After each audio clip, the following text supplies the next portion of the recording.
Well,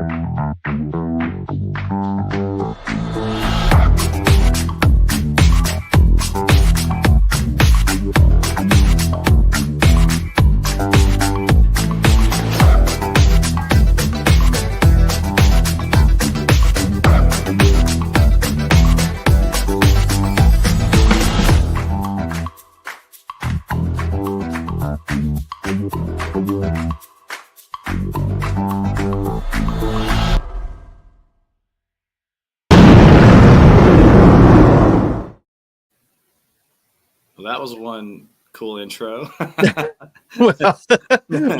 Welcome to ATGLive, your Thursday night home for all things Star Wars. You'll notice that's not Nick, but it is another guy with a beard from the South. It's my good friend Rick Shew. Rick, what's going on, my friend? How are you? I'm good. I was plugging our show. I was like, we're live. You're out there doing the tweeting, the Xing, and the blue sky. You know what? You're doing the same thing we're doing. We're trying to get away from X as much as we can. It's kind of hard. It's weird because that's like kind of built some. It's like, I don't know. It's like going to a bar that you know has like failed inspection, but you like the people that are there. I don't know. It's a good analogy, actually. That one really hits home, considering my line of work. Yeah. And I certainly I don't want to get political per se here. I'll say that we are done. Our little handle whose name I won't mention here, my personal and our friends from work. Let's chat. Look. Here's the deal. Biases is cool. We all have inherent biases. For me, that is altogether a whole different issue. Yeah. And this is not about the results of the election, by the way. I've been feeling this. And honestly, even if you take the bias out, I've just seen so much more negativity and hostility and hatred on Twitter that it's not a place I want to hang out anymore, you know? So well, that's just it. It's not Twitter anymore. Right. Exactly. It's not Cheers anymore. It's now Gary's Old Town Tavern. Right. It's a Fridays where you have to pay to get in, and it's just nobody's going to do that. That's an over 35-year-old 30 that reference for 35 and older. Well, this is the perfect place for it. This is ATGLive, where we talk about all things Star Wars. We talk news. We have guests. We do all kinds of fun stuff, and I'm just happy that you're here with us this week. Nick's off. He's got something going on tonight, and he will definitely be missed. We wanted to have him and you together, but you have your own show. Tell us a little bit about Friends from Work. Friends from Work. So it started with me and two actor buddies, Courtney Cheek and Brian Chatlin, and we all met doing acting, so hence the name, and obviously it was a nod to Marvel. And the idea of the show, honestly, was for us to kind of all have our own individual show in a weird way. But it's hard. That doing a podcast is hard. You know this as well as anybody. Yeah. People don't realize how much work goes into it, how much planning. People think that we make money. Some do. God bless you if you do. It costs me money. Right. And I think those guys have a lot going on in their lives. They're super creative and amazing. It just wasn't quite working out. So right now it's just me. And I'm trying to figure out exactly what I want to do with it. But I mean, at the end of the day, it's about a show, friends getting together and just talking pop culture. The two things closest to my heart and under that umbrella are Star Wars and Batman, very specifically Batman. Yeah. So, but I'm keeping it rolling. We'll see what happens. Well, good. It's always a good conversation. You always have cool people on, and you talk about you. Yeah, well, I mean, of course, with me on the show, that was what sold me. I'm my favorite guest. You've had some great guests, but I'm definitely my favorite one. No, but it's cool though. I mean, I think that's the thing. It's like you sort of like last week we had Colt Nogburn on from Screen Crush, and he said something which it's like it's been ringing through my head ever since he said it. And he was like, fandom is just stupid and it's supposed to be fun. So, and that's what you guys do. You keep it fun. You dig deep, and that's what's fun about being a fan is you analyze and you talk about it, and you think about it, and you overanalyze. but but you have fun with it. It's there to be fun. And once it starts to become work or like a place to argue, that's not what you want from a fandom. I don't care what is a fandom, it's sports, whatever. No, I've had some great guests. Obviously, you really you've been there more than once. Actually. A couple times, yeah. Yeah, sure. The two highest downloaded shows. One was by myself. I know it sounds very arrogant. It's not about me. It was because I you're your favorite guest. I get I dedicated it to Cheers, and we referenced it earlier, and I got to hang out with Ted Danson and John Ratzenberger and George Wendt, and my wife scored me some sweet passes to this Cheers Q&A and down in Austin, and man, it was just a love fest. And then it was Andy DiGenova from Holy Batcast, who's got a great Batman podcast. All my years at Batman on Film, we overlapped a lot in those years. But I think what was so contagious about that particular episode was two guys that have such a passion for Batman. Mm-hmm. Obviously, his audience didn't hurt the downloads, but that was what it's all about. And when you and I talk, and we just talk about our passion for Star Wars, that's the whole point. Is this is supposed to be a celebration? We can have arguments and we can banter. But the toxic fandom element of fandom isn't it just ridiculous? If you really boil it down and we let the smoke clear out, like, what are we doing, people? Yeah. It's fun to argue, but it's just, at the end of the day, it's escapism. And when this becomes as toxic and vitriol as politics, when they do that, it's crazy. But not to plug your own stuff, but by the way, that was a really good 10-minute little thing you had on your show. Oh yeah. So if you're watching, you want to check it out, I did a little audio essay today, kind of talking about what it means, and let's save that thought for at the end of the show and kind of talk about that, because what it was, I talked about what the election has exposed about the Star Wars fandom, and I think it might be kind of interesting if we have some time to get to that. And hopefully he's not here yet, but hopefully he'll be here soon. We're going to be talking to James Floyd, who wrote this book, Star Wars Crossword Puzzles, which you can order now on Amazon.com. I don't know if he's watching before he comes in or not, but this is the perfect book to have in your restroom when your phone battery dies. No, if you are into crossword puzzles and word puzzles, it's so much fun. We're going to talk to him about that as well. But perhaps before we get to that, I'll do a little bit of housekeeping. Make sure to follow us on all your social media channels. You see them right down that direction over there, right below Rick. All of them, Blue Sky, all of them, just all of them. We're there at the SSW Network. You can also just go to our website, theSSWnetwork.com. You can join this channel, 99 cents a month. You can get free emojis and badges and stuff like that. You'll get some early content as well.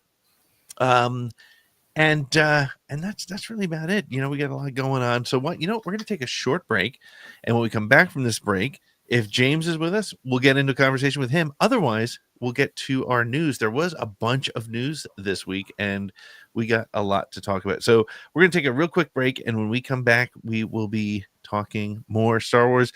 We'll be back with more ATG Live.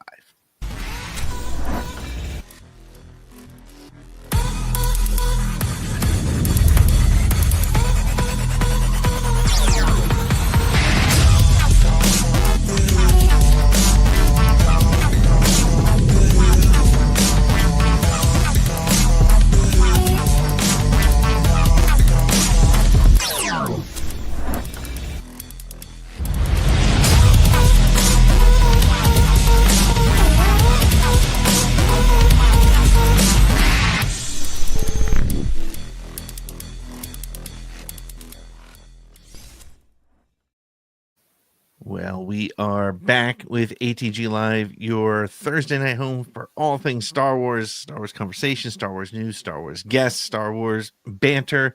We want to hear from you. We're watching the chat. We want to see what you have to say, and we'll bring it up and make it part of the conversation. But you know what? I think we're going to just get to our news stories, Rick, and see, and we'll go from there. We'll throw things around just a little bit here. So let's hit the news.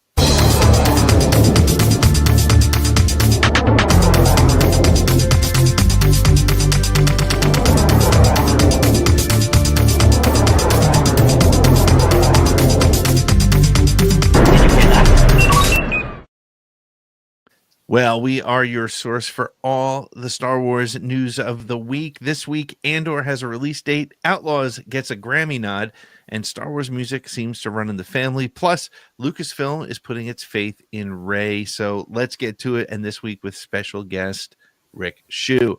Well, Andor Season 2 has a release date. Lucasfilm officially announced that Andor Season 2 will premiere on Disney Plus on April 22nd. 2025. This reveal, confirmed at D23 Brazil, follows speculation after the release date appeared briefly on the Disney Plus channel. Andor will be the only live-action Star Wars series released that year, with a significant promotional campaign expected at Star Wars Celebration in Tokyo from April 18th through the 20th. Returning cast members include Diego Luna as Cassian Andor, Alan Tudyk as K2SO, and Ben Mendelsohn as Orson Krennic. Tony Gilroy resumes his role as showrunner, overseeing 12 episodes split into 4 3-episode arcs that will lead up to Cassian's entrance in Rogue One, a Star Wars story. Writers include Gilroy, Beau Willimon, Dan Gilroy, and Tom Bissell, with Ariel Kleiman, Janice Metz, and Alonso Ruiz Plaquios. I'm sure I screwed up his last name. I apologize. Originally slated for August of this year, the release was delayed due to the SAG-AFTRA strike, which paused production for several months. And the final scene is set to align directly with the beginning of Rogue One. Rick, there has been a lot of talk about all the different Star Wars shows coming out. Are you excited for Rogue One? And what are your thoughts on it really kind of being the only Star Wars for 2025 we're going to get? I love how you asked me if I was excited for Rogue One. Oh, yeah, I fell right into it. Well, after you watch season 2, you're going to have to go watch Rogue One.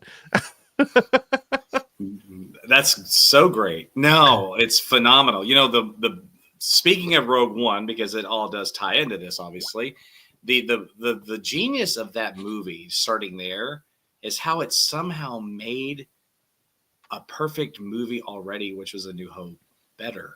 Yeah. It did. It made it better. How? I don't know. It just did.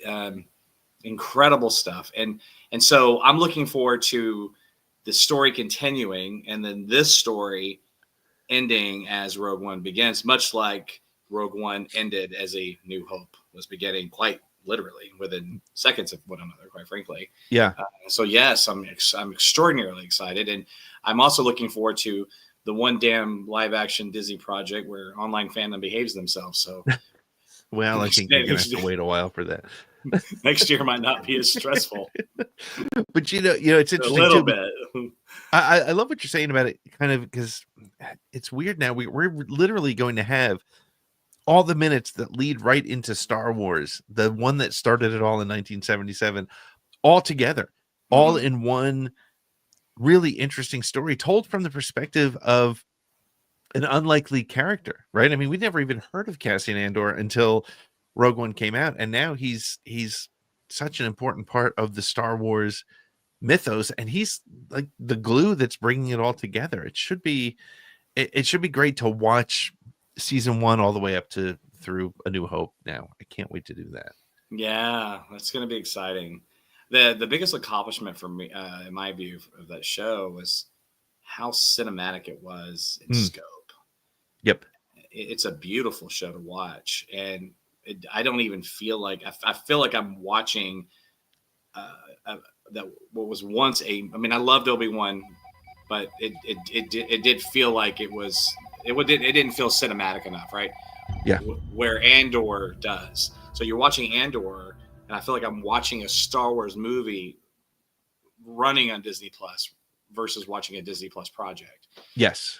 And just a little bit of footage I've seen on Andor season 2, chapter 2, whatever. What are we calling it? It's Andor. I think it's just season 2. Yeah. Season 2. Yeah. Star Wars story. A Star Wars story. Once again, just in scope, it's just massive and incredible to look at already. I'm stoked. It's interesting too, because you and I have spoken about the Penguin, and we might get into that a little bit later. But what's interesting is how Penguin had to take the Matt Reeves look of the movie and make sure it connected to the show, or make sure the two connected. And Gilroy has done that with Andor. It feels like it can it's the same place. It doesn't feel separate. Whereas, as you were mentioning, Kenobi had its issues, and one of the issues was it felt very small. It felt like it was shot on the volume, whereas this feels like it's shot in the Star Wars universe. To be fair, Kenobi was shot right in the midst of COVID. Yeah. It was wrong time, wrong place for sure. Yeah, right. It's a moment in time, and if you know that and have that perspective, I grade it a little bit more on a curve that way. But I don't want to. You see, you brought up Penguin. It's going to really get me distracted. But one thing that show did is it made the Batman better as well. So that's I think the pattern here. But to give Gilroy even more credit than Matt Reeves and his team have done with Penguin, which is phenomenal. But to capture a show that's on Disney Plus with that budget, and those limitations, and still make that look like Rogue One, which was a $1 billion film. That's even more incredible. Yes, for sure. Yeah. All right. Well, let's get to our next news story here. Let's see here. And it's on the cover of Empire already, I think. Yeah. I saw that. Yeah, there's a whole bunch of stuff with Andor that just dropped, and it's the hype machine is starting to roll. Yep. Just a Skeleton Crew is hitting too, right? So that looks so much fun. It's going to be great. Oh my gosh. All right, so our next news story is that Star Wars Outlaws has gotten a Grammy nomination. Ubisoft and Massive Entertainment's Star Wars Outlaws has achieved a milestone by securing a Grammy nomination for Best Score Soundtrack for Video Games and Other Interactive Media. The score, created by Wilbert Roger II, alongside co-composers Cody Matthew Johnson, Kazuma Janucci, and John Everest, is competing with soundtracks from little tiny video games like God of War Ragnarok, Avatar, Frontiers of Pandora, and Marvel's Spider-Man 2. Roger expressed gratitude on social media to Lucasfilm Games and Ubisoft for supporting their unique approach to Star Wars music. This marks only the third year that this Grammy category has existed, with Star Wars Jedi Survivor winning last year. So while Outlaws faced mixed reviews and has had a slower than expected initial sales curve, exceeding 1 million copies sold within a month, it's now garnering praise for its exceptional music. To improve gameplay experience, a significant update is set to release on November 21st, bringing enhancements to combat and stealth features in the game's launch on Steam. The update also introduces the first downloadable content expansion called Wildcard, which will be available to season pass holders. Star Wars Outlaws is now poised to captivate both gamers and music fans as it vies for a Grammy in February. Rick, we have never really spoken much. Are you a video gamer at all? I know you don't have a ton of time, so. Well, I'm just not. In fact, I gave up. Nintendo 89 was where it maxed out for me. Mike Tyson's Punch Out, Double Dribble, But my stepsons who are here somewhere, they are. I was thinking about them. And listen, anything that gives Star Wars accolades is exciting. So, yay. Yeah, no, it's exciting too. And one of the things that it's interesting. Outlaws is one of those games that, for whatever reason, I was super excited about it. I couldn't wait for it to come out. I got the early access and I paid the premium, and I just can't get into the game itself. And I know that some people don't understand how I can't get into it and things like that, but it's just not, and again, Star Wars has so many different avenues, so many different ways to get into it. You're not going to get into all of it, but Outlaws for me as a game hasn't been great, but the music is really good. And I think that's one of the things that is really cool about what Lucasfilm Games has done is they put as much care into every aspect as they would a film. So you're getting this high quality score, you're getting the diegetic music, you're getting just it. Let's face it, Star Wars without music is not. It's one of the main. It's one of the main characters.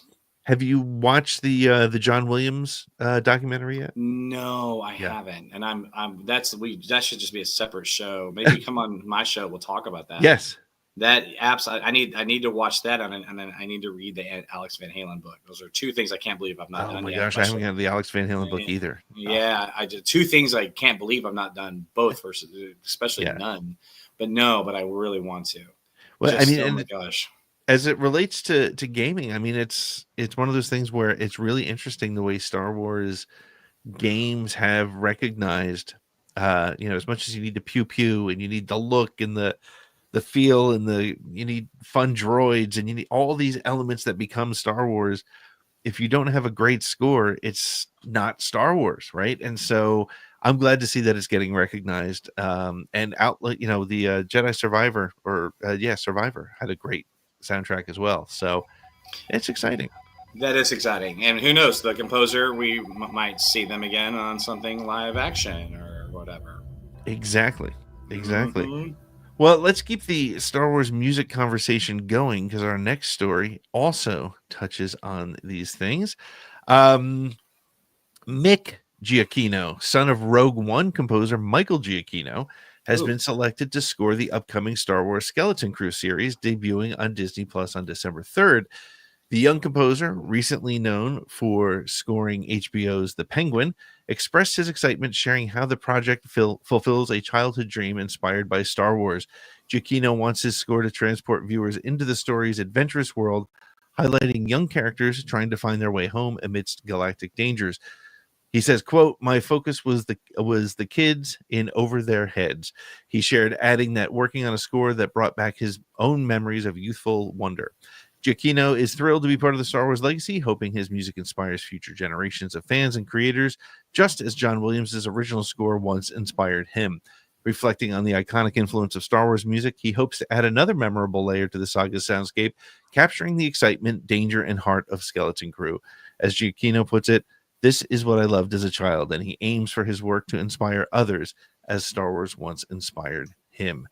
I did not realize that he was the guy who just did Penguin. Any thoughts on that? Well, talk about versatility. Yeah. To go from, a madman burning his enemies to death, right. savage, to not just Star Wars, but a zippity, kid adventure. A Goonies the kid version of Star the kid version of Star Wars. Yeah. And if he does it as well as Penguin, what a great contrast, back-to-back projects for him. That's phenomenal. Good for him. The Penguin score I thought was perfect.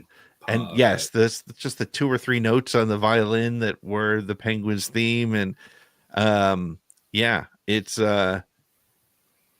I'm excited. And I also thought that his dad did such a great job with Rogue One. The thing for me with Rogue One was it reminded me that the Death Star has a theme song. Mm-hmm. And I didn't even think about it. I didn't everything in Star Wars has its own, every character has its own leitmotif, and the Death Star, which Michael Giacchino picked up on, has its little dun, dun, dun, dun. Like that is the hold on a second. Mr. Floyd is reaching out to us here. So I think it's really interesting to see what his son has kind of gone with from his. What's your favorite piece of Star Wars music? Honestly, I think my favorite soundtrack is probably Pound for Pound Attack of the Clones. Really? Mm-hmm. Really? Yeah, I do. Yeah. Why is that? I don't know. I love the. I'm a little on the spot here, so I'm drawing blanks. No, that's okay. Being on the spot is fair. It's fair game. It's a fluid conversation, and we're live. We're doing it live. But I love all the stuff with Padme and Anakin. Even though some of those scenes are not necessarily the finest moments in Star Wars cinema, the score is incredible. Yeah. Absolutely incredible. I think I think the prequels don't get enough love from a score standpoint, or they do now. But man, that music is from Phantom Menace all the way through to Revenge of the Sith. There's just themes in there that just keep showing up, and they stick with you. It's incredible. Yeah. Really. Real quick on Rogue One too. I love that movie, but John Williams' score was missing a bit. Like when I was watching it the first time, I thought, I love this. I'm in. I'm sold. But why does this not quite feel like Star Wars? Yeah. And that was why I saw it the second time and thought, well, that's kind of the point, is that this is not an episodic story, and it's this contained different thing, and that score worked for that film wonderfully, and it made us realize that, God bless him, but John Williams is not going to be here forever. He's getting older. Right. He's not going to be able to do every project, and they just pulled it off without him. And then, of course, he turns around and does The Last Jedi right after that. But still, oh man! But you know what? It's interesting that you say that, because I have to agree 100%. Because the first time when the music opens for Rogue One, it sounded to me like, or at least it put me in a headspace of those sort of 80s rip-off movies of science fiction, right? Like those kind of, like, they were trying to Battlestar Galactica. Not that was a rip-off, but like kind of like, I get where you're going with it. It's like it's little like, generic. Yeah, 100%. Yep. Yeah. So. No, I agree. That's what was missing for me in my first viewing of that film. It felt flat, and I could not put my finger on it, and that was why. It was the score, and it was just because it wasn't John Williams. Right. And that is a testimony to how signature he is for that franchise. And I don't want to jump to this, but if there is another trilogy that does take place, how does that work from it's a great point. And I think, that's the funny thing about that score for Rogue One, because I was 100% with you, and I felt like the score was a bit of a challenge or was a little bit of a miss. However, the more I listened to it, I forced myself to buy it. I was like, I'm going to own this because I'm a Star Wars completist. I'm going to get all this stuff. And so I got it, and I listened to it, and there are really great pieces, but it's not, no offense, it's just not John Williams level. But it's not John Williams. No. Right. I mean, and that's like, it's like asking somebody, like, can you paint me a picture? I mean, that's not Picasso, but it'll do, Right. Well, think about Superman. Right. And we've never been able to really break away from that. It's still so iconic. I mean, Brandon or Bryan Singer used it in the Brandon Routh film. Yep. And there were even elements of it in it goes to the heart of his work. And now I'm like really kicking myself going, how in the hell have I not seen his documentary? Oh my goodness. And look, and that's Superman, the Chris Reeve documentary. Have you seen that yet? I haven't watched that yet. No, I need to get to that. He is just, and by the way, I'm pulling up, I'm looking at the Attack of the Clones soundtrack for the specific score. Yeah, all the stuff, the croissants, all that was great. Anyway, this is not the link. This is not the link I was looking for. But just think about his career. I mean, like Jaws and Raiders and E.T.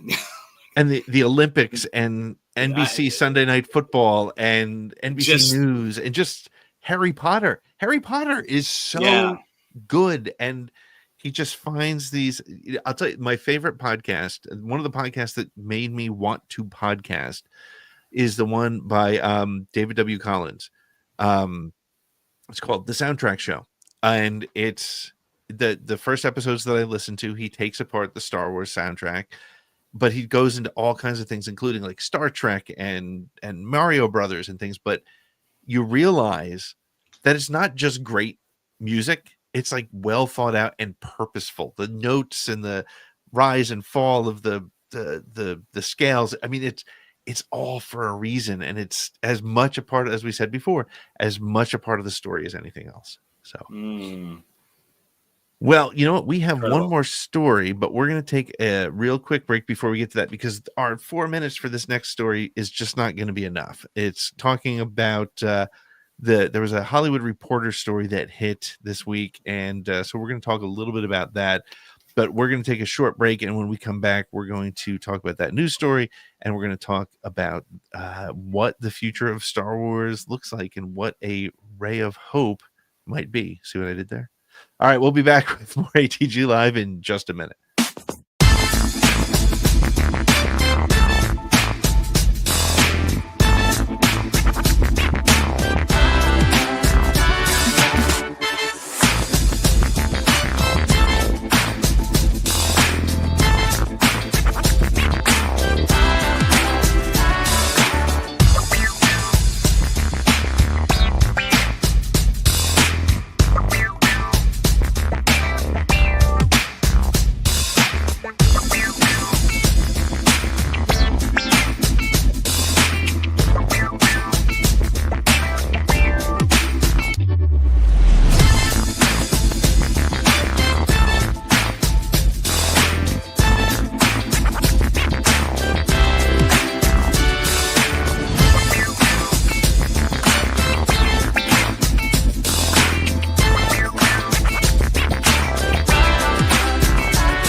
Well, we are back with ATG Live, your Thursday night home for all things Star Wars. You know, the good thing about not having Nick here is that means that I have Rick Shew here. And not only is Rick a great co-host, he's also going to be a guest tonight because unfortunately, due to an unforeseen circumstance, James Floyd is not going to be able to join us tonight. We are going to have him back in the future. He had a family thing come up, so totally understand it. But what I do want to do is make sure that I say, go over to Amazon.com and check out Star Wars Crossword Puzzles. It's really easy to remember the title by James Floyd. It is, more than 50 different themed crossword puzzles, and some are really hard, and some made me question if I should keep my Star Wars fan card, and some are just so simple and they're fun, and honestly, it's probably one of the best Christmas gifts you can get your Star Wars friends or your non-denominational winter holiday gifts. So check Great that out. stocking stuffer.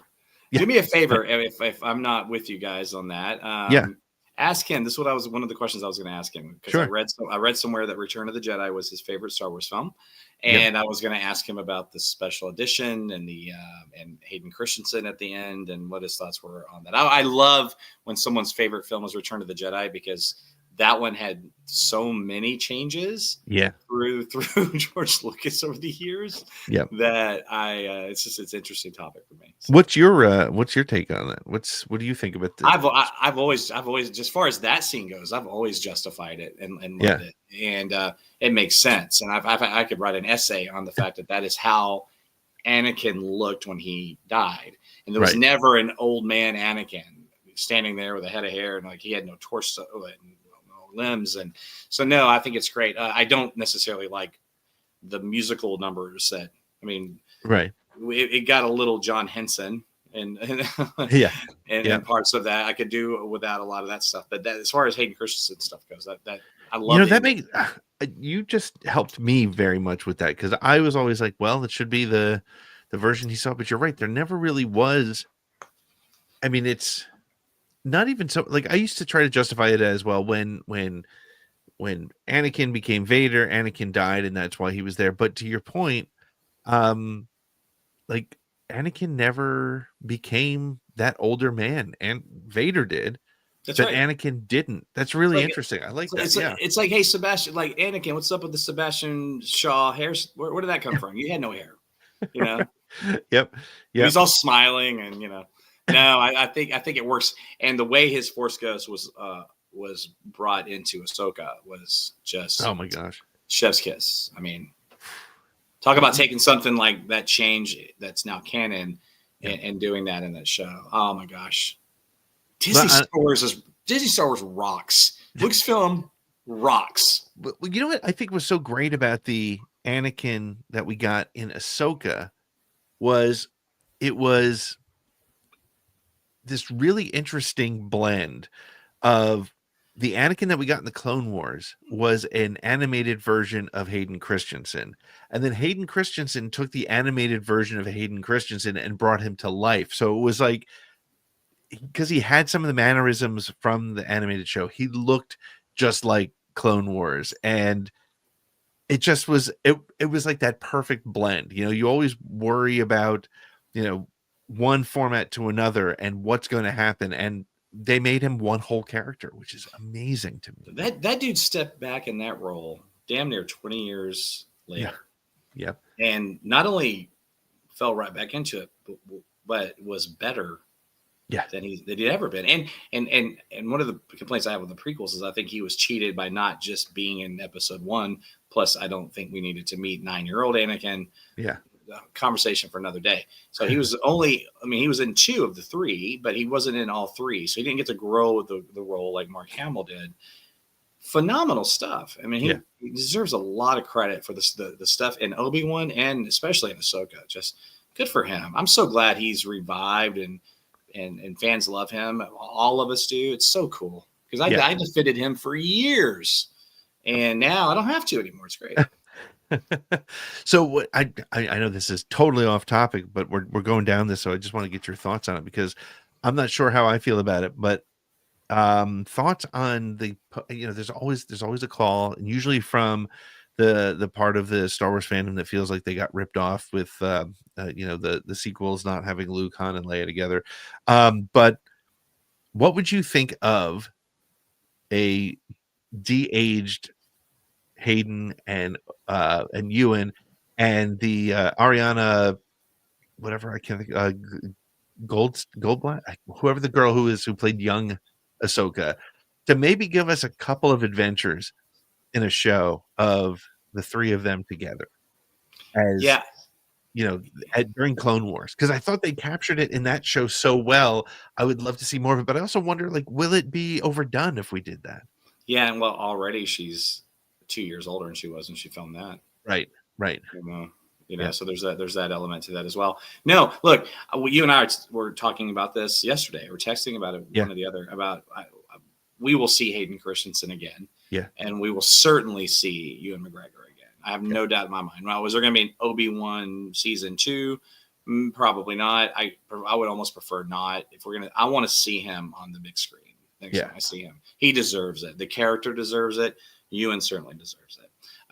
So maybe there's some flashback sequences in some capacity that would suffice, as opposed to a full episode or season. But I'm up for whatever, as long as it works. And most stuff that Disney, Lucasfilm, I'm going to make sure I'm clear. It's Lucasfilm that just is owned by Disney, has done. I've liked 90% of it. So I'm happy. I'm a happy fan. Well, and that's just it. You don't have to love all of it. And I didn't love this. Right. You didn't love Solo?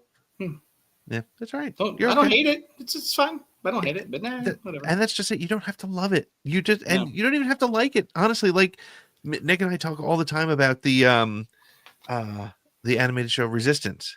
We just could not get into it. We wanted to. I've tried to. Look, I had Christopher Sean. He was one of my earliest guests on Around the Galaxy, the voice of Kaz.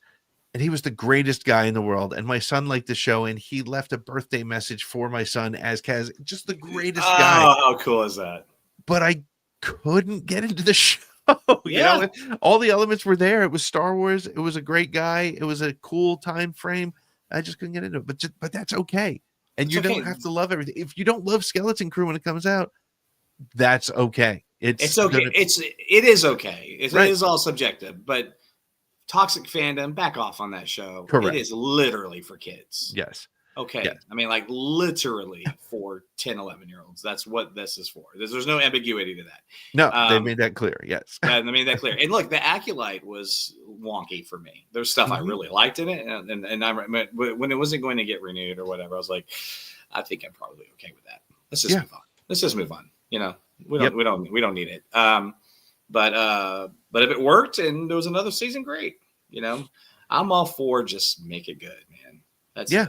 I'm not picky. And good is subjective, and on top of that, good in Star Wars is subjective, and maybe that's a good sort of lead into our final news story of the night, which is really interesting. So I'm just going to read the story, and then we're going to go off on it. The announcement that Simon Kinberg is set to develop a new Star Wars trilogy for Lucasfilm has sparked intense debate among fans and industry insiders alike. At the heart of the controversy is Rey Skywalker, the scavenger turned Jedi portrayed by Daisy Ridley in the latest trilogy. While details remain scarce, sources suggest that Rey will play a pivotal role in the new films, raising questions about whether Lucasfilm plans to continue the Skywalker saga or shift towards a fresh narrative. Some fans argue that returning to Rey's story risks rehashing the Skywalker legacy, especially after the mixed reception of The Rise of Skywalker in 2019. Yet, Rey remains one of the franchise's most valuable assets, as she is one of the few major characters created post-George Lucas with any lasting cinematic potential. As one insider notes, quote, "She is the most valuable cinematic asset Star Wars has right now."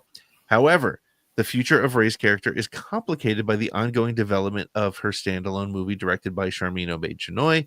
Despite high anticipation, the project has faced multiple setbacks, including writer changes and delays in production. Meanwhile, Kinberg's trilogy could potentially influence or overlap with this project, as multiple Star Wars movies are being developed simultaneously, often without full coordination between the filmmakers. So as Lucasfilm grapples with the future of Star Wars, Rey's role could determine the direction the franchise takes in both film and television. With beloved characters from the original trilogy long gone, Rey is arguably the franchise's most significant figure moving forward. Mm-hmm. Rick, So first of all, let's start with the comment that Rey is their most important asset now. What makes that true or false? I don't know. I don't know what metrics they're basing that off of. I don't know Right. what sort of internal data or polling of some sort. I don't know if it's anecdotal. If you go to Disney World and there's little girls dressed like Rey everywhere, Right. I don't know, or maybe it's because they just know it's such an amazing character, and Disney is such a great. She's a true movie star, and there's not very many of those. And the fact that she's a fresh new one, meaning she's not Tom Cruise, that's been around since 1982. Right. But she's electric, and it may have more to do with her than anything, just the actress herself. I don't know, but I do know this. I know a lot of little girls, especially, and young and boys for that matter, she is their Star Wars. She is their Right. Luke. She is their Anakin or Obi-Wan or whatever. Obi-Wan meaning Ewan McGregor in the prequels, obviously. So yeah, not a lot of 7-year-olds running around for Alec Guinness, but you get the idea. But kidding, just we love you. But yeah, I think she's incredible, and I would push back on the notion that there's not other characters that could not be those same, have that same kind of level of gravitas or whatever. But at the end of the day, I'm all in for Rey. I think she's a great character. I love all three of those films. I'm very rare in that department, it feels like, but bring on more Rey. It's interesting because I think so. If you listen to the Fandom Menace, who complain that the biggest missed opportunity was not having Luke, Han, and Leia together back on the screen. The Fandom Menace, just collective the negative toxic side of the fandom, who often call that a missed opportunity, right? Okay. I think the first thing that they forget is that they were all in their 70s when they shot the new movies. So even if they were together, it wasn't going to be high paced action. Regardless, I don't care what you talk about with the Indiana Jones 5th film. It just wouldn't work the same. So what I think is really interesting is that Daisy Ridley, I love to believe in my heart of hearts that at some point Mark Hamill sat down with Daisy and was like, listen, you're not going to be in your 30s forever. And you don't want to wake up one day and be like, I really was Rey. I tried 100 other things, but I was Rey, right? And the moment that Mark Hamill accepted that he was always going to be Luke Skywalker, probably changed for him, right? Even Harrison Ford, who tried to be cool about things, recognizes that he'll always be Indy, he'll always be Han. He's not going to be the guy from Witness. Great movie, love that movie, but he's Han Solo, right? And so hopefully she identifies with that and recognizes, yeah, that's who I am. But I'm also hopeful that because of the time proximity to the sequels, that it's an opportunity to get Rey, Poe, and Finn all together again. And maybe not a movie about all three of them together, but let's get that movie where the three of them. I mean, that was to me the best part of Rise of Skywalker, which is a movie that is my 11th favorite Star Wars movie. But the fact that they were all together in it felt really good. So I'd love to see a little bit more of that. At the very least, we need to see Finn become a Jedi. That's my thought. They are all three. It's the only one out of the three where you hear all three speak together. Yeah. That's incredible. I've never even thought about that because Harrison Ford's not in The Last Jedi at all. I mean, he's in the peripheral. He's talked about. He's right there, but he's not there. Right. That's incredible. And the scene with Adam Driver and Harrison Ford, it's one of my favorite scenes in Star Wars. It's a beautiful scene. Yeah. Anyway, but I digress. I'm telling you, you're going to wake up, you're going to call me in 10 years going, dude, this is a really good movie. I told you. I've been trying to tell you for you. I'm kidding. But no, and listen, you got to be careful what you wish for. Yeah. I'll be honest with you. The first scene with Carrie Fisher and Harrison Ford, I was watching it in the theater going, yeah, it's a little rough. Yeah. It's a little rough. I'm not gonna lie, it's a little rough. Now, she was incredible in The Last Jedi.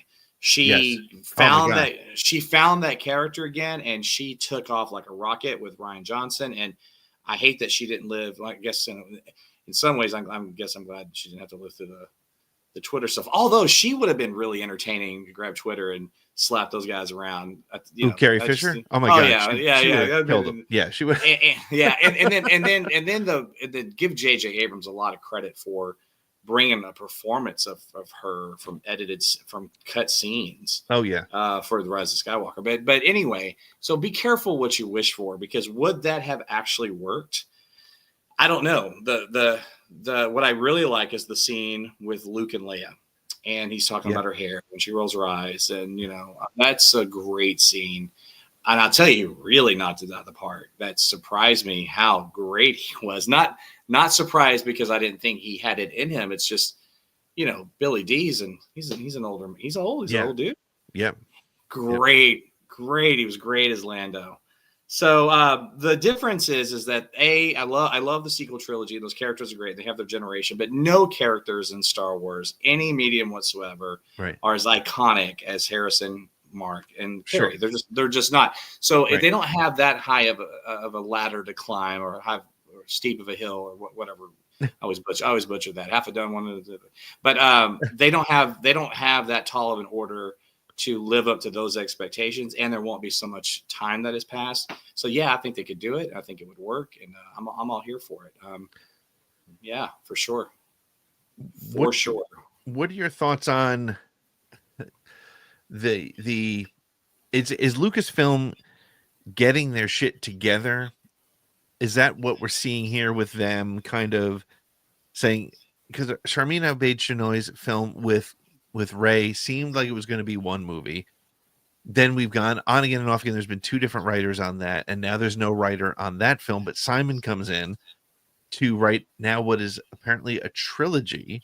Mm-hmm. Do you think that they're like, wait a second, Charmaine's movie, if we're going to do it, it's going to be a trilogy, so let's bring in a writer for it. Where do you think all this is? I mean, there's so many different logs on this fire right now, and it's hurting the fandom, because it's giving fuel to the people who want to say that the Lucasfilm is a shit show and it doesn't have its act together. Where do you think the business piece of this is, the production piece is with Star Wars at this moment? The first thing I have to say is, if I would have answered this 6 months ago, I would have said, let's remember all this stuff is just a small percentage of fans. It's the online fandom. The real world doesn't care. And my buddies that go see these movies don't give a shit who directed, who wrote. They don't know. They don't keep up with it. And that's probably still mainly true. But what I have learned in the last several months, the last year, watching studios making big decisions based off online, and really you can go back and let's be real. I like Rise of Skywalker, but that choices were made because of the online backlash from The Last Jedi. They didn't want that headache anymore. But they also discovered they can't win anyway. But after this last election, I won't get into politics, but I will say this. The next day I was like, well, maybe Twitter is real life. Shit. Maybe social media is more of a reflection of real life than I thought. And that's true in this as well. So business decision for Lucasfilm. I look, they brought a very serious guy in. He's an accomplished writer, director, whether you like his X-Men or whatever you like his stuff. He's legit.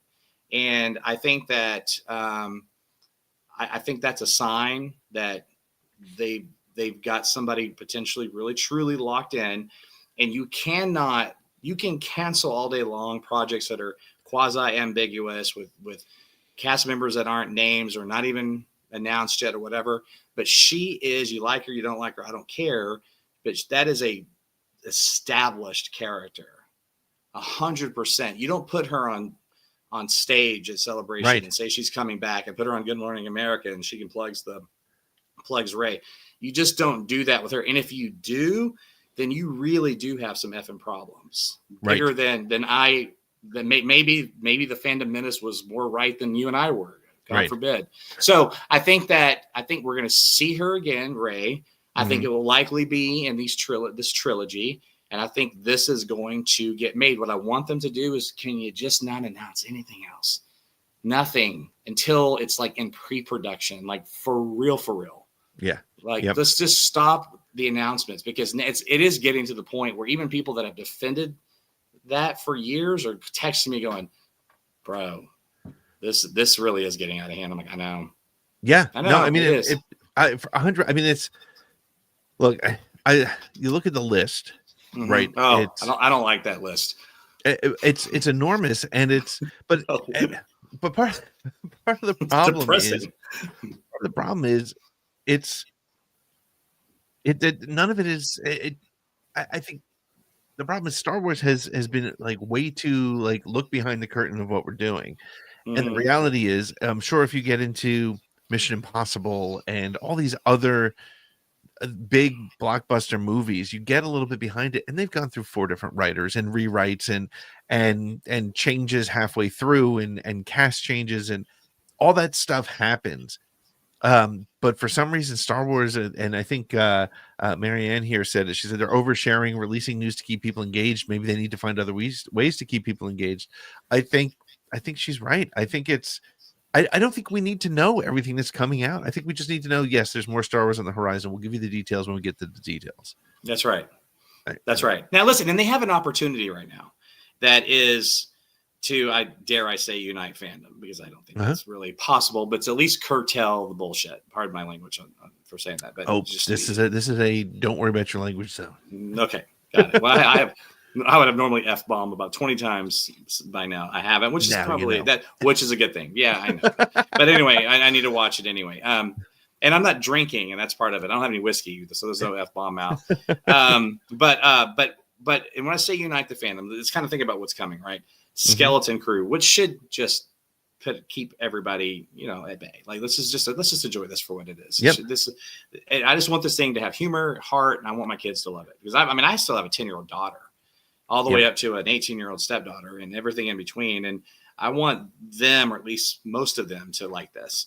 That's what I want. And I wanted to bring a new generation of kids in, and like my nephew's kids and all that stuff. But then you go from that, which should be pretty safe and innocent, to Andor, which should be, that seems to unite even the most vile Christians on fandom. Even they're like, whoa, yeah, but I like Andor. That I'm good with. Like, okay, all right, whatever. Then you go into 2026. Right. Where you get the Mando movie, which will be the first. You get that, right? So they've got an opportunity here to like cleanse the palate and just like be. I don't want to say safe, but just I guess safe is the right word, Pete. I mean, it kind of is, right?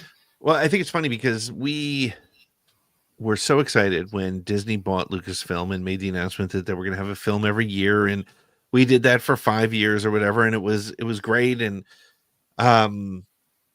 we are now officially at that point. I think and Marvel hit it too, where they needed to kind of say, all right, we don't need to put out every idea that comes across the table. We can put out what works and what's going to work, but and I even think some of the TV shows, I mean, Book of Boba Fett was a bit of a miss. Kenobi was a bit of a miss. And I'm not saying that they were bad. I'm just saying that they weren't, if we're being honest, they weren't at that A+. They might have been A-. They might have been B+, which is still great. And it was still Star Wars. We were getting new stories from a place we love. So that's great. But let's take the time to execute well and do it right. And I think if that means throwing out Sharmeen Obaid-Chinoy's movie and letting her direct the first one of Simon Kinberg's movies or something like that, let's do it. Let's do it right. Now, do you think they need to be episode 11 or 10, 11, and 12? Or do you think they should be its own trilogy if it really is going to be a trilogy? I think if they're going to do a trilogy, it's probably going to be 10, 11, and 12. I don't know. I mean, it's like the Aussie farewell tour, right? I mean, it wraps up the Skywalker saga. Just kidding. I mean, whatever. Who cares? I don't care about that stuff. Like, If it works, it works. That's it right there. I mean, I'm not just trying to sound cliche or I'm not trying to, it's just that like, oh, I can't believe no one asked for this, or they're going to do like, cool. If it works for like, take Beverly Hills Cop. I love those first two films. The third one was garbage. And I said with the one that came out on Netflix earlier this year, I said, I just want it to be entertaining and make me laugh and see some old faces and have a good time. And it did. I thought, see, that's a great example of like something they shouldn't have done that I'm glad they did. Right. And so maybe there's maybe something like that is what the franchise needs to just sort of a gift. You go back, and you and I both love The Last Jedi, and I'm glad that it exists. I'm grateful for it. I think the critics were right. I think the audience score was right on the opening weekend. I think the online fandom lost their GD minds. But there's no doubt that the reaction to that film changed the trajectory of everything. Yes. Not just episode 9, everything. There is no Rian Johnson trilogy. They were gun shy about taking too many risks, and they were, just all of it. Look what happened with Solo. Just paranoia. I would imagine it was a big part of it, and jerked around. And anyway, it's weird. Of one of my favorite Star Wars films was the catalyst for a lot of changes. And then COVID hit. That changed the trajectory of a lot of stuff, including Obi-Wan. Yep. It's been a wild ride. They've kind of gotten their ass kicked, but I still give them credit that most of the content has still been damn good, and some of the best shit we've ever had. Yeah. I still will stand by this, and I say this to fans all the time, and they're like, "This doesn't just hold up to Lucas. I can't. This is not the standard." And I'm like, "Have we seen episode 1 and 2? I don't get me wrong. I will defend those movies in the confines of someone bashing those movies, but let's be real here. Come on, those are the most. I'm not going to get into it, but it's just like the barometer that we have is weird to me. It's like, what franchise are you talking about? This is Star Wars. The 50s diner, the Gungans and Ewoks. And, that's just it, and that's the proof that this so much of the criticism comes from a disingenuous place, right? Because if you want to complain about bricks and screws, but you have no problem with a four-armed diner owner with the 50s diner with a waitress that calls him sweetheart or whatever and just goes swing. It's Flo from Flo's Yellow Rose. Yes, I'm that old, and so are you, Rick. Was that Alice? Alice. Yes, that's Alice. That's an Alice reference. Alice Jesus. And Mel. Oh, that is a graybeard reference. I did Cheers. Cheers was old. I know. I went further back. We're gonna do Lucille Ball next. Next thing you know, we're gonna be talking about Who's the Boss and stuff like that. No, we're not. But think about, so it's, and that's what makes it living proof that it's more. I don't want to use the word political, but I will, politically motivated response than anything else. And as you alluded to before, and the little 6-minute audio essay that's on the channel right now that I did talks about, those voices are louder, or not louder. They're the loudest voices, no matter what. They megaphone every time they fart, right? They are letting you know everything they do. That said, and they all just got brand new upgraded megaphones too. All just got new megaphones instead of megaphones. Megaphones. And we just coined a new phrase. A million memes are going to be made from that. A megaphone. That's funny.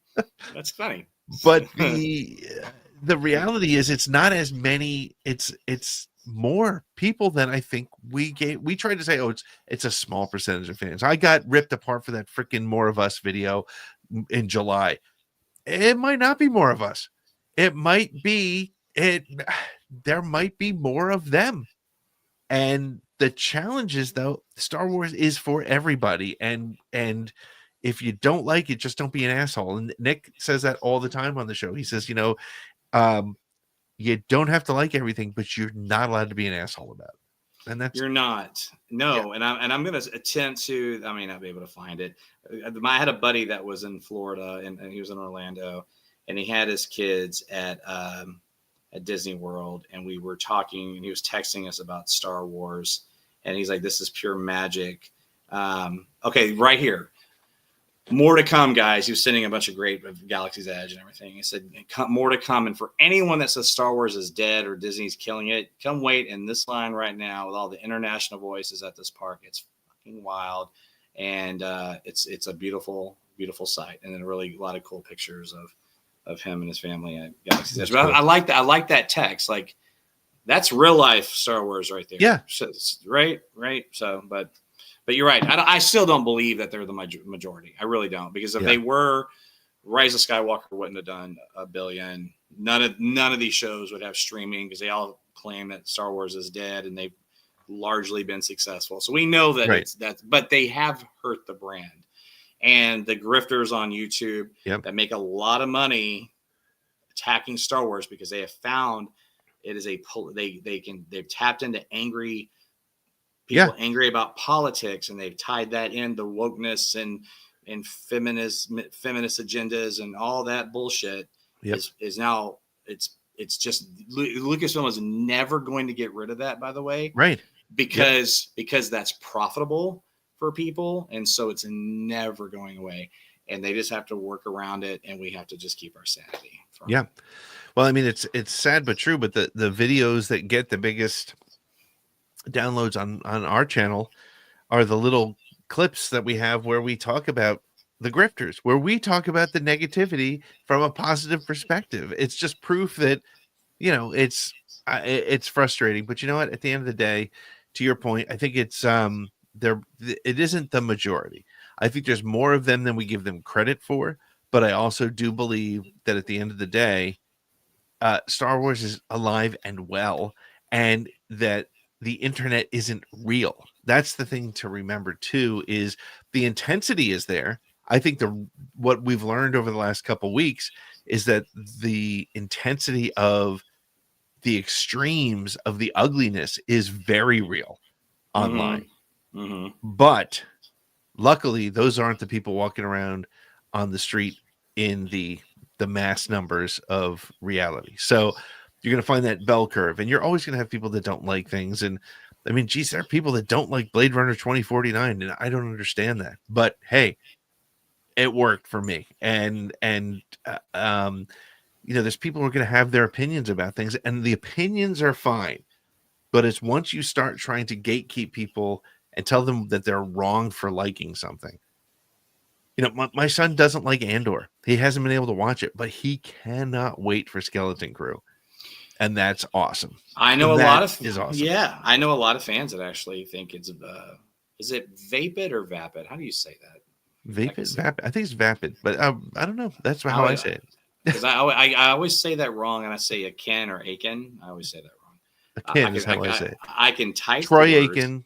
I can put them in the context. I know the meaning of the words, but anyway. But I have friends that don't like Andor. They don't like Rogue One. They don't think it feels like Star Wars. They said it's fine if this happening is too gritty. It's almost too good. For Star Wars. It's not heightened and goofy and whimsical and I'm like, well, but is the prequels, because everybody walks around and it just sounds like a bunch of lawyers talking. There's not a Han Solo. There's not an everyman that offset anything in those films or whatever. But again, the way that we grade the franchise is particularly strange. I mean, if it's just the OT, like you haven't liked Star Wars since 1983, or let's even we'll call it 1997, when the special editions started rolling out. Maybe it's time to move on. Just saying. I mean, I haven't thought of this example in a while, but it's true. I mean, I've always used, I've talked about the Metallica reference, but Hellraiser, when that movie came out, I was like, this is the best horror movie I've ever seen. This is great. I watched it about 6-7 years ago, and I was like, it's awful. And you know what? I don't go around talking to people saying, if you like Hellraiser, you're wrong. And number two, B, I haven't watched it since. I've moved on. It's okay. I'm fine. It's okay. It's really weird that you just said Metallica, because a few minutes ago you said it's sad but true, and I've been trying to not be distracted because I've been playing that song in my head. I swear to God. Play this back, and you said sad but true like 45 seconds ago, and then you brought up Metallica. I'm like, what? I just got whiplash. It won't go away. I just said whiplash. It's everywhere. Oh my gosh. It's everywhere. Well, hey, Rick, this has been very fun, especially for people like you and me, because the NFC East is you're a Cowboys guy, I'm a Giants guy, and the two teams playing tonight, we would not want to watch because they're fighting for the top, and it's not even close. So the Eagles and Commanders, I don't need to watch that game tonight. I almost feel bad for you, but I hate the Cowboys that much that I don't feel bad for you. But that's a football thing. I get it. Oh my God. It is so embarrassing. The Cowboys aren't just bad. I think it's the worst team we've had in 20 years. Yeah. Literally. And the football gods have been really good to me this year because my Texas Longhorns are incredible. There you go. And they're so damn good. And so that is the best Longhorns we've had since at least 2009. It balances out. It does. And then we'll leave some other events that happened this year. We just won't mention those. So, but sorry, was joked. But yeah, hook 'em horns. Hook 'em horns. Well, Rick, where can people find Friends from Work? It's the and where is it online? Is it on video? Is it on audio? Tell people. Yeah, so find us on YouTube, please. Friends from Work. Let's chat. There is another Friends from Work. I wasn't even aware of it, but it's out there. But we're Friends from Work. Let's chat. I don't think that page is even active. I'm not stopping the show. I had a little bit of setback because it kind of went solo with me. But solo, kidding. Solo, there we go. But no, but I'm going to keep it going. I might get another co-host or something, but I've got a lot of content planned, a lot of cool stuff. So hit me up on YouTube, Friends from Work, Let's Chat. And then here's the deal. I'm moving everything from X over to Blue Sky. I'm going to create the Friends from Work pod Blue Sky channel this weekend. So be looking for that, please. I'm personally getting off X myself, but we're still also on Facebook, and then also anywhere you download podcasts, iTunes, Google Play, Stitcher's gone now, right? iHeartRadio. So, yeah. I think, yeah. It's Pandora now or whatever. But, Pandora. Yeah. I listen to more podcasts on Spotify than I ever did before. So yeah. There you go. It's everywhere. Well, good, man. Well, hey, this was great. I really enjoyed this conversation. We will definitely have you back on again soon. And we there's so much to talk about. I'm very curious to see where Star Wars is headed, and I'm glad that you're around to chat about it with. And we'll definitely keep in touch, and we'll have you on again real soon. So join us. Thank you. Yeah. Well, this was great. Thank you. Join us next week. I'm sure we have a guest without Nick here, though. I don't know who's coming. I don't know what's happening. I'm sure it'll be fun, though. I'm sure we'll have a good time. In fact, I think what's next week? The 21st already? Yeah, I don't know. I think we got something planned. I'm not sure. But anyway, we will be back, and check the podcast stream for Around the Galaxy, where we're taking conversations like this one and other ones that have happened on the show. And we're bringing back some of our older episodes because a lot of you are new and haven't heard some great conversations from the past, which still hold up today. So we want to make sure that you're with us for those. But Rick, this has been so much fun. May the Force be with you. May the Force be with you. Just one more round, friend, then homeward bound, friend. Don't forget me in your dreams. Just one more song, friend, and then so long, friend. The nights get shorter, it seems. Just one more rhyme, friend. Yes, it's a crime, friend. But you know time, friend. Time can fly. So it's good night, friend.